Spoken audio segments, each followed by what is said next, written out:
Oke, assalamualaikum warahmatullahi wabarakatuh, sobat semua. Jumpa lagi dengan saya di kesempatan kali ini. Nah, kemarin ada yang memberi masukan, Kang, bikin konten masalah bibit dengan posisi yang santai, yang tenang. Oke. Ini saya santai tenang. Nah, kebetulan saya habis dapat istilahnya mendapatkan komentar yang negatif ya dari postingan yang kemarin ya. Yang intinya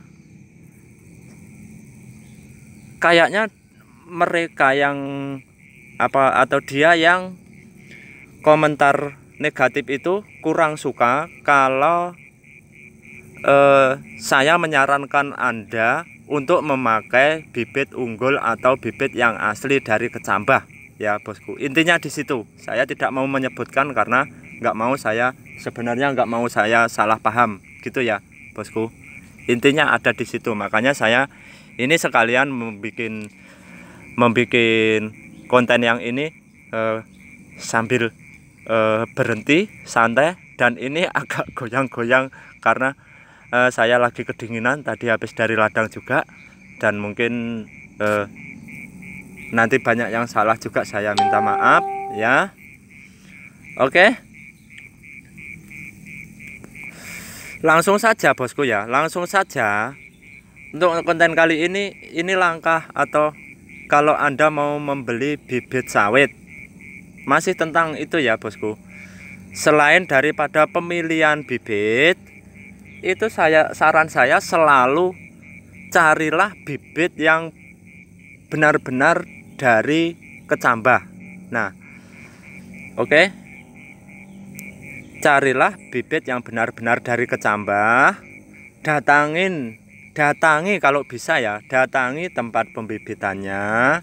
Nah, tanyakan sertifikatnya dan teliti sertifikatnya ya bosku.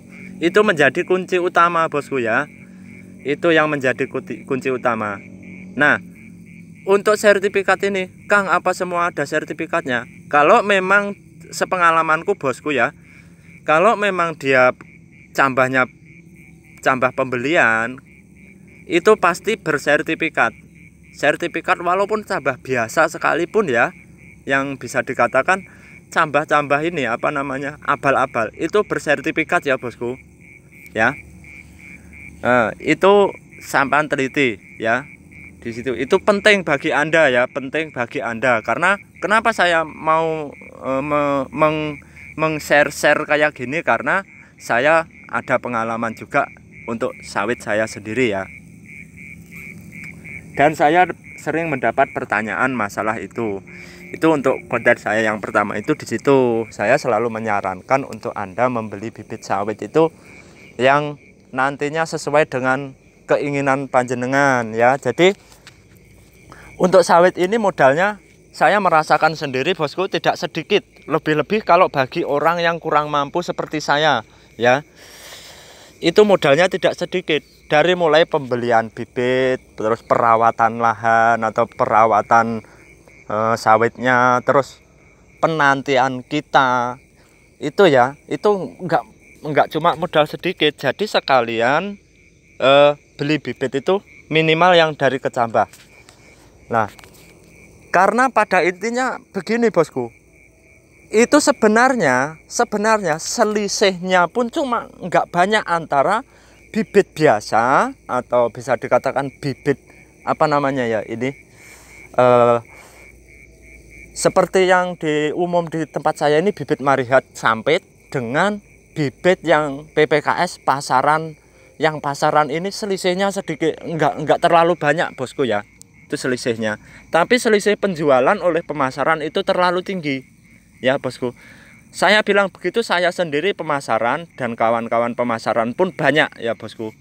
Nah, jadi ini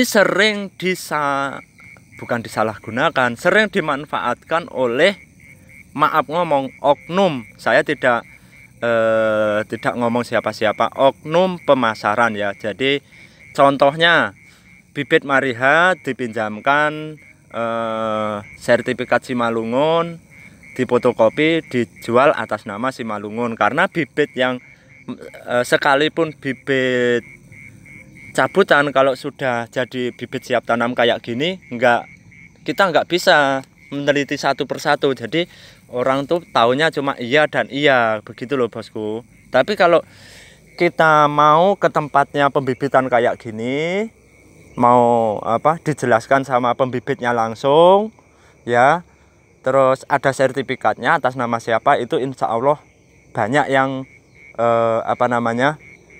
banyak yang tidak merugi terlalu besar begitu ya bosku ya. Nah, kalau masalah bibit sebenarnya untuk para petani pun, maksudnya petani, untuk para petani yang membibit ini bosku ya, ini biasanya jujur orangnya, rata-rata. Ini saya sudah kesana kemari di area Kalimantan Tengah ini, Pangkalan Bun sampai Pangkalan Lada ya. Itu kalau petaninya itu biasanya jujur. Kalau yang ditanam Marihat dibilang Marihat, yang ditanam cabutan dibilang cabutan, yang ditanam PPKS dibilangnya PPKS. Itu bagi petaninya dia jujur bosku. Tapi yang nggak jujur pemasaran, makanya saya sering bilang hati-hati. Jadi ini misalnya saya contohkan sendiri ya, saya sendiri, ini bibitnya bapak saya gitu aja ya, biar nggak menyinggung orang lain. Ini bibitnya bapak saya. Ini misalnya ini bibit cabutan ya bosku. Ini bibit cabutan, saya beli dari bapak saya harga 10.000 atau 12.000 ya. Kalau harga bibit cabutan bosku di daerah sini, jujur saja, itu yang siap tanam itu di kisaran 12.000, naik turunnya 12.000. Itu saya kasih tahu ya. Jadi walaupun saya pemasaran atau pembibitan, saya enggak ini, saya untuk sekarang udah berpikirnya positif aja, karena saya sekarang penilaian saya atau pemikiran saya, Tuhan nggak mungkin ini istilahnya salah dalam memberikan rezeki. Kalau nanti emang rezeki saya pasti ke saya, kalau emang bukan rezeki saya tetap lepas gitu aja bosku ya. Saya sekarang mikirnya simple kayak gitu, makanya saya mau membagikan kayak gini istilahnya pengalaman. Nah, ini lanjut cerita. Ini saya beli dari bapak saya 12.000 ya. Ada pembeli atau ini saya posting, ada orang yang tanya, "Kang, ada bibit Simalungun kah?" Ada. Berapa? Umur berapa? Umur sekian. Terus peminat sekian ribu atau sekian ratus ya. Jadi ini bibit cabutan tadi saya pinjamkan sertifikat Simalungun ya. Jadi yang saya jual untuk sertifikat Simalungun, jadi untuk harga Simalungun itu rata-rata antara 25 sampai 30 tergantung dari umur ya bosku ya. Anggap saja ini setahun saya jual 30.000 ya. Jadi ataupun 27 atau 28.000. Jadi ini misalnya saya kena harga 25 aja, karena saya takut yang mau beli itu lari.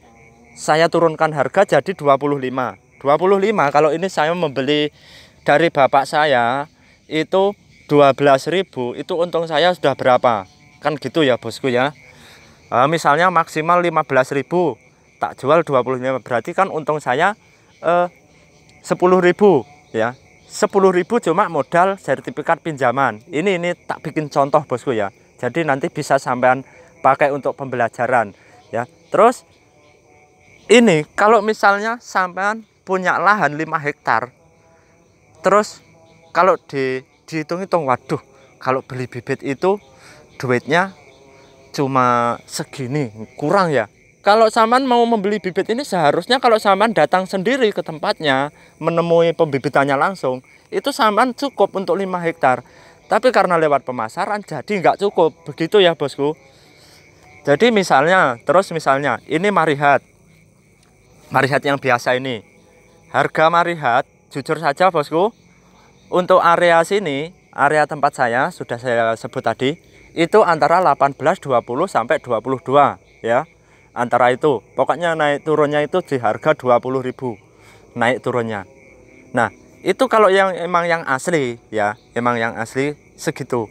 Kalau lewat pemasaran jadinya harganya 30 atau 35. Dan kebanyakan itu pun dapat diolah jadi sertifikatnya apa keinginan yang mau beli. Jadi begitu, makanya saya sering menyarankan berhati-hatilah untuk membeli bibit, lebih-lebih pada pemasaran. Begitu ya bosku. Oke.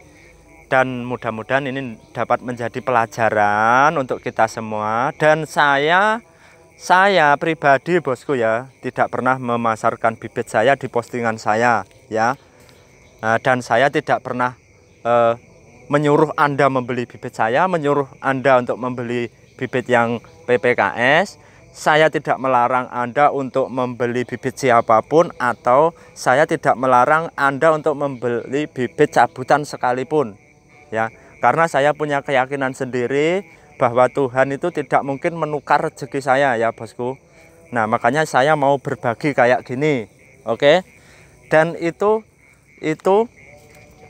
intinya saya mau berbagi itu karena sudah banyak pertanyaan-pertanyaan yang masuk pada saya, dan banyak yang sudah bisa dikatakan kena tipu ya bosku. Dalam artian kena tipu bukan bibit sawitnya, tapi varietasnya ya. Jadi istilahnya kayak gini. Saman membeli mau carinya yang Simalungun, ini dikasih sertifikat Simalungun, padahal ini aslinya marihat yang biasa ya. Jadi tetap kalau yang saya maksud itu tetap ini asli bibit sawit, tapi yang beda varietasnya. Jadi begitu. Mudah-mudahan ini dapat dipahami khususnya untuk pemula agar lebih berhati-hati, dan mudah-mudahan ini menjadi pengalaman lagi untuk ya, khususnya untuk para pemula ya bosku. Kalau yang udah senior, udah biasanya kalau udah senior itu paham dari orang pemasarannya, itu udah paham ya bosku. Dan untuk video-video saya ini jangan langsung diambil keputusan begini atau begitu, atau istilahnya ini bagus, jangan. Ini saya memberikan konten-konten ini buat kita itu untuk belajar bersama, dan saya juga sering melihat-lihat konten-konten senior-senior kita, tapi itu pun saya tidak membandingkan, tapi untuk pembelajaran bosku ya. Jadi istilahnya samaan baca berapa konten punya orang lain begini itu kan beda-beda ya, karena emang porsi pengalaman perawatan dan rezekinya beda-beda. Jadi ini semua kita melihat atau memahami konten-konten atau memutar konten atau mendengarkan penjelasannya itu untuk kita belajar, intinya begitu ya bosku ya. Dan mohon maaf kalau banyak salah kata. Assalamualaikum warahmatullahi wabarakatuh.